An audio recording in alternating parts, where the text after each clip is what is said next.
ऐसे जुमलों को इंग्लिश में कैसे बोलेंगे?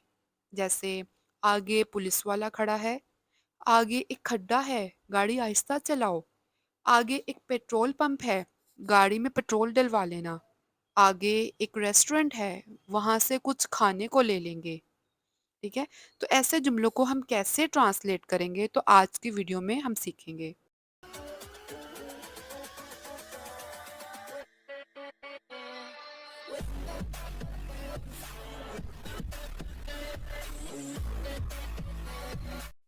अस्सलाम वालेकुम।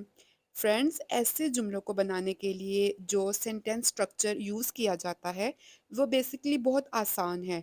स्ट्रक्चर जानने से पहले हम जानेंगे कि आगे की इंग्लिश क्या होगी। आगे के लिए हम इंग्लिश का जो वर्ड यूज़ करते हैं, वो है अहेड।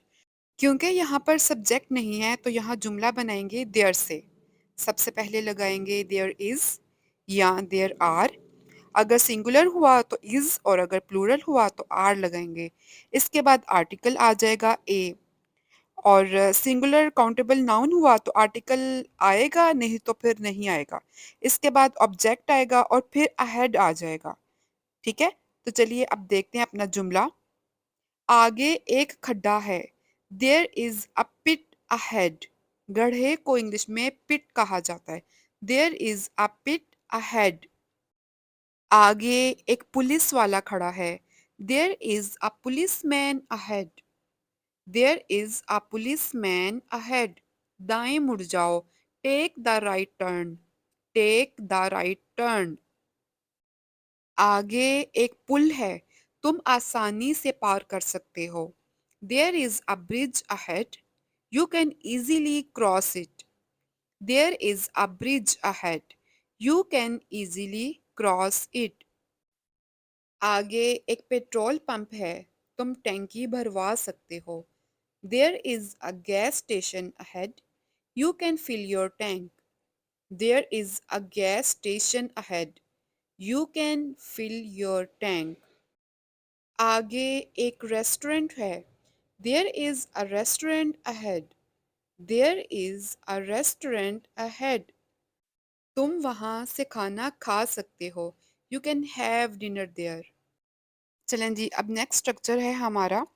फिलहाल तो मैं जा रहा हूँ, बाद में फिर आऊँगा।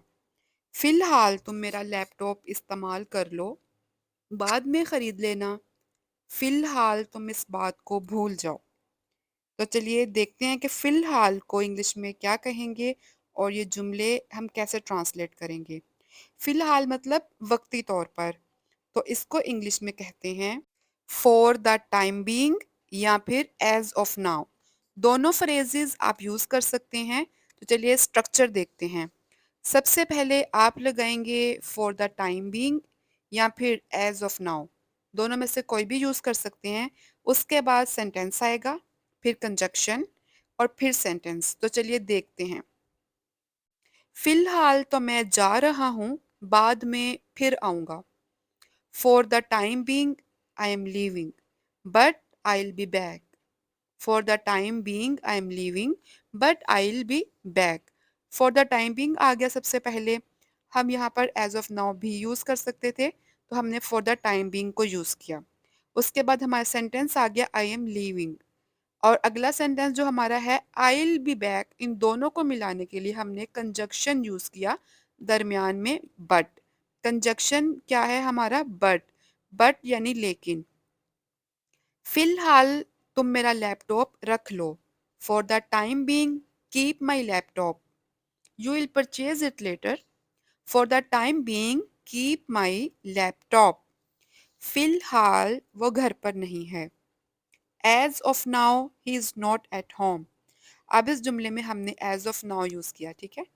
As of now he is not at home. फिलहाल तो मैं तुम्हारा रवैया दरगुजर कर रहा हूँ। As of now I am tolerating your behaviour. As of now I am tolerating your behaviour. So I hope कि आपको आज का लेसन समझ आया होगा।